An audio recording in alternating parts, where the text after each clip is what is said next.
You're watching Euronews Now with me, Takumbo Silako. These are our top stories. Balancing the books and boosting health measures, France moves to keep its economy on track by reducing its COVID isolation period, while new studies show the Omicron variant causes less lung damage.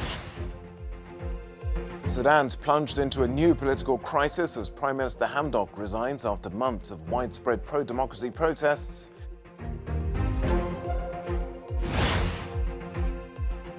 And deciding when to die, we'll look at Austria's new law that allows terminally ill people to end their own lives.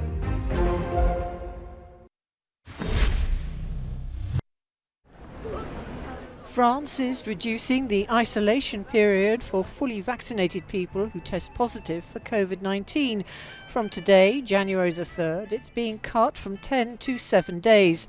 President Macron's government is the latest to reduce isolation periods in a bid to keep the economy functioning as the Omicron variant spreads.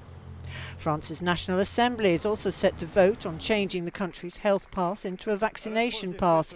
It comes after a record few days in daily new infections topping 200,000, although there was a dip in reported cases following the public holiday. In England, masks are now to be worn in classrooms by secondary school pupils. Their temporary reintroduction aims to keep schools open for face-to-face learning this coming term. With soaring daily infections, cabinet ministers are set to review anti-COVID restrictions for England on Wednesday. In Russia, the authorities in the city of St. Petersburg are introducing tougher measures. All restaurants and bars and public places in general will only be able to admit those who have a negative PCR test or a QR code proving they've been vaccinated. And in Greece, citizens are now being told to use double masks or high protection masks to enter grocery stores and public transport. Meanwhile, as Omicron infections continue to rise, there is a positive. It's a growing consensus among the scientific community that the highly transmissible COVID variant inflicts less damage on the lungs of those infected.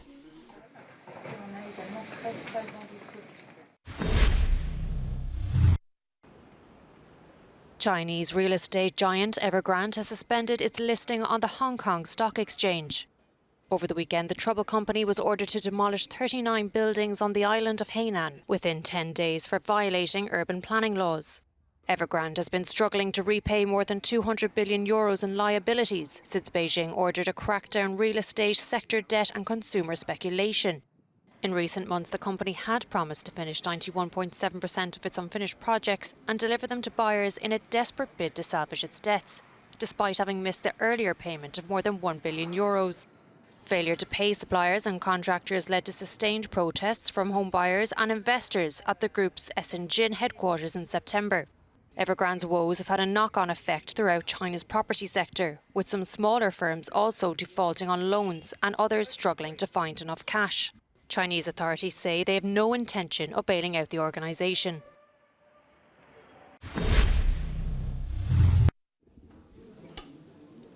Sudan's Prime Minister has announced his resignation. This comes amid political deadlock and months of widespread pro-democracy protests following October's military coup. In an address to the nation, Abdullah Hamdok called for dialogue to agree a national charter and to draw a roadmap to complete the transition to democracy.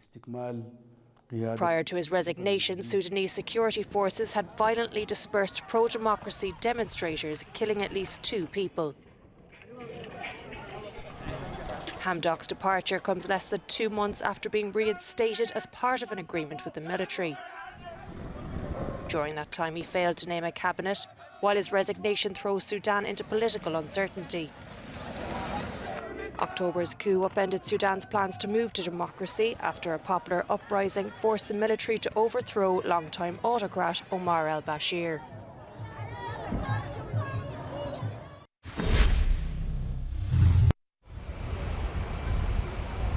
A large fire has completely destroyed the National Assembly building where parliamentarians sit in the South African city of Cape Town. No casualties have been reported. A 51-year-old man is being held and questioned by authorities, according to the police. President Cyril Ramaphosa visited the scene and called it a terrible and devastating event, but praised the emergency services' hard work. They have done a fantastic job. Had they not responded in the 6 minutes that they tell me they responded with, I think we would be talking about the National Assembly and the Council of House of Provinces being in ashes, complete ashes. An investigation has been opened into the blaze, which started in the early hours of Sunday in the complex's oldest wing, which was completed in 1884 and had wood-panelled rooms. Problems with the fire alarm and sprinkler systems have been reported. The Parliament is not currently sitting because of the holidays. A crucial week for Britain's Prince Andrew as a New York court gets ready to unseal a confidential 2009 deal between the disgraced financier Jeffrey Epstein and a woman he allegedly trafficked to the prince. Virginia Giuffre claims the royal sexually abused her when she was just 17. A judge will determine on Tuesday whether the case can go ahead. Epstein's ex-partner Ghislaine Maxwell was convicted last week of federal sex trafficking charges. Kenyan paleontologist Richard Leakey has died at age 77. He was best known for his fossil finding and conservation work in his native country. Conservation group Wildlife Direct said he had a natural sense of leadership. Leakey also held a number of public service roles, including director of the National Museums of Kenya and what became the Kenyan Wildlife Service.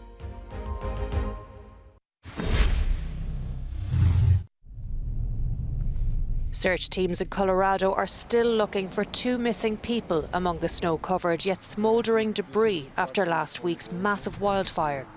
Colorado's Governor Jared Polis toured destroyed neighbourhoods in Boulder County on Sunday after he witnessed firsthand the devastation caused by the massive wildfire.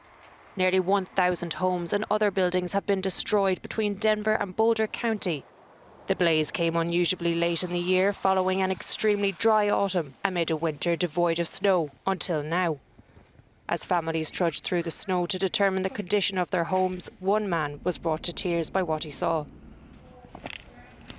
You know, the kids' playground is just down the street over there, and I can buy new books, I can buy new furniture, but it's really hard to build back a community and friends and a social network like that. US President Joe Biden has declared the scenes a national disaster and has freed up federal funds to assist affected people and businesses in their recovery efforts.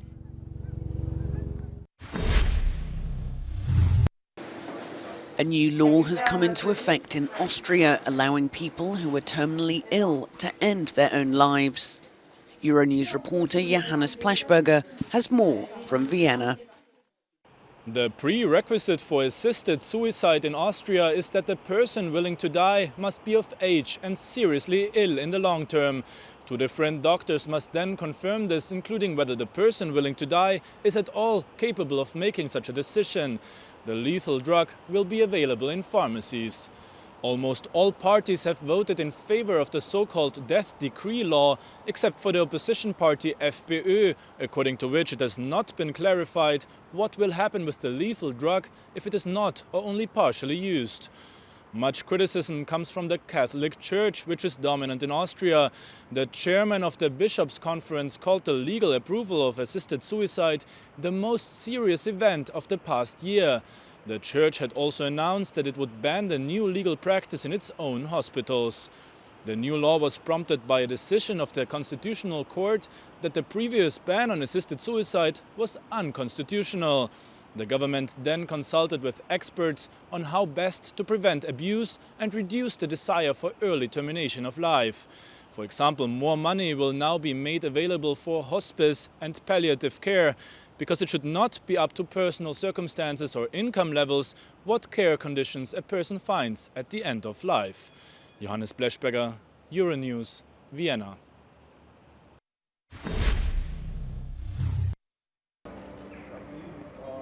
The Western Balkans region of Europe is facing a migration crisis, and no more so than in northern Macedonia. 10% of the citizens of this small nation have taken the road to exile over the past 20 years. You can see it in the deserted streets and abandoned homes and shops. The average monthly salary is just €470, and many young people prefer to work abroad for more money.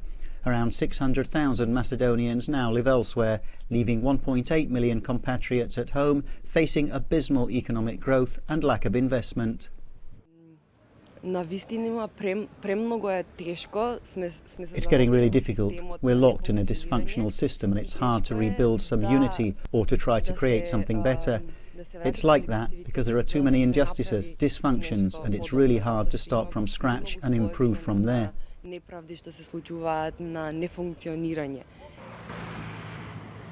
Along with Albania, Kosovo, Montenegro and Serbia, North Macedonia is hoping that EU membership will reverse its fortunes, but membership's been repeatedly blocked by Greece and later Bulgaria.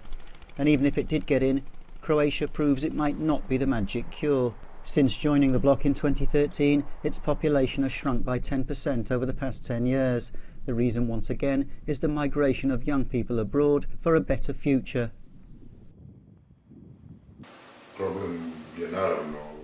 The problem is a major one because it's mainly young people who leave, people who can work, and the result is an aging population.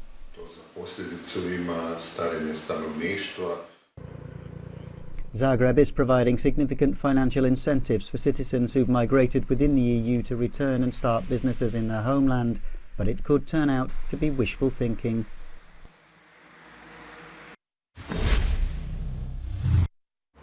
France's presidency of the European Council has got off to a controversial beginning with news that the EU Commission is planning to include nuclear power in its energy transition programme. The draft proposal is a long-term policy goal of Emmanuel Macron and would pave the way for member states to obtain EU funding for nuclear energy programmes. In a statement, the Commission said, taking account of scientific advice and current technological progress, as well as varying transition challenges across member states, the Commission considers there's a role for natural gas and nuclear as a means to facilitate the transition towards a predominantly renewable-based future. Although carbon neutral, the inclusion of nuclear along with gas in the Commission's energy mix has been strongly criticised by environmental groups, who argue it would leave a dangerous legacy for future generations. The Commission's taxonomy is a license to greenwash, Greenpeace said in a statement.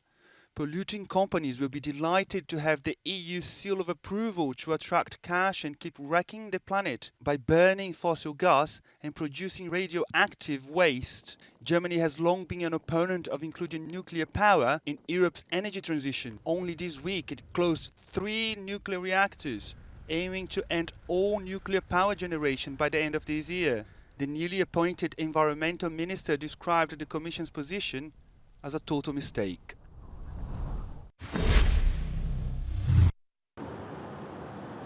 The largest group of migrants who broke through the Lithuanian-Belarusian border at the height of the latest migrant crisis have been returned to Baghdad. 98 Iraqis were promised a one-time payment of €1,000 after boarding the flight. According to the Lithuanian Ministry of Internal Affairs, all went voluntarily.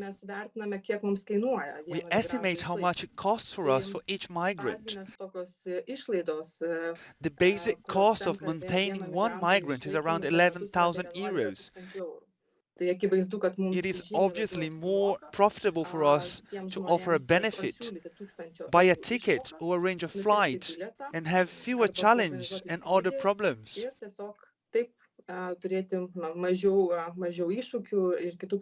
Since the beginning of the migration crisis, Vilnius has expelled more than 500 migrants who arrived via Belarus. Over 3,000 remain in Lithuanian refugee centers. We need to start thinking what we're going to do when determining refugee centers end. We have to talk about integration, otherwise they'll try and reach other European countries. Poland, Latvia, Lithuania, followed by the EU, the US and other Western countries accused the government of Alexander Lukashenko of using illegal migrants to solve political problems. Minsk and Moscow blame Europe for the crisis. According to the Belarusian Red Cross, there are around 600 foreigners still hoping to get into the EU at a holding center near the border.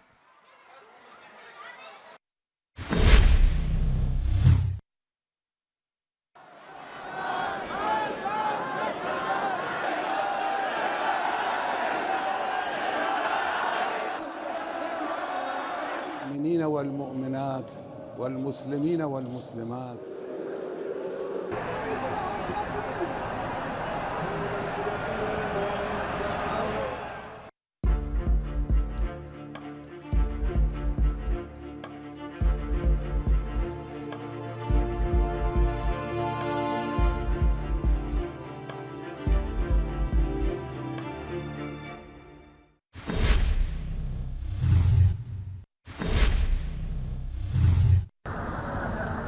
Your support gets beyond the prison walls.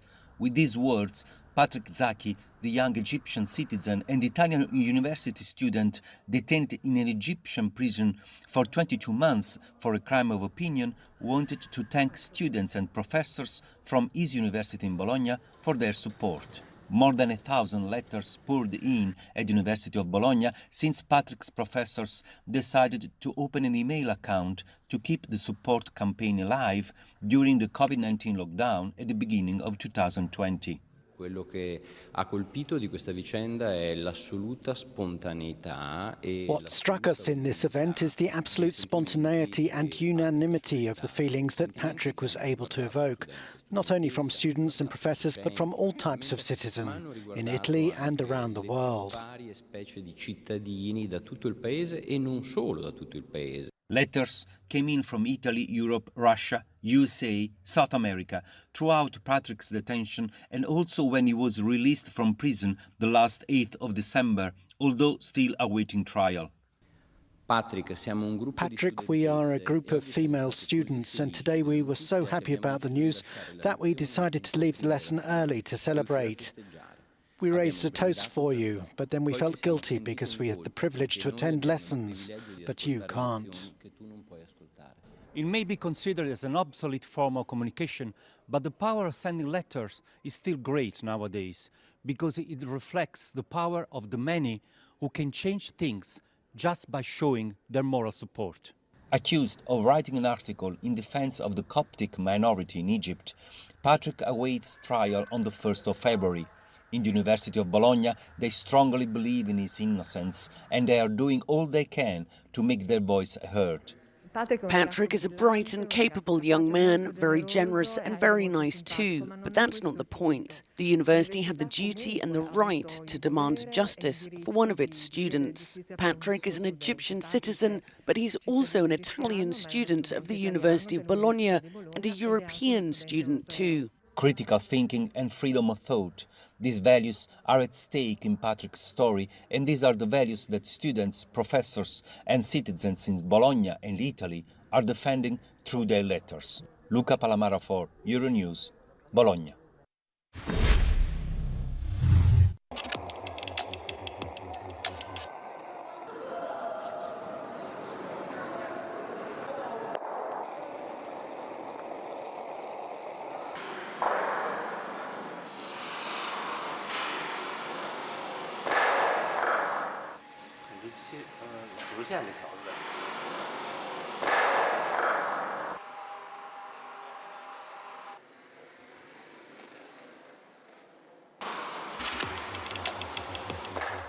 That's it from me and the entire team here on Euronews. Don't forget you can share your views on our news on social media, and you can find out what's going on in Europe and beyond on our website, euronews.com.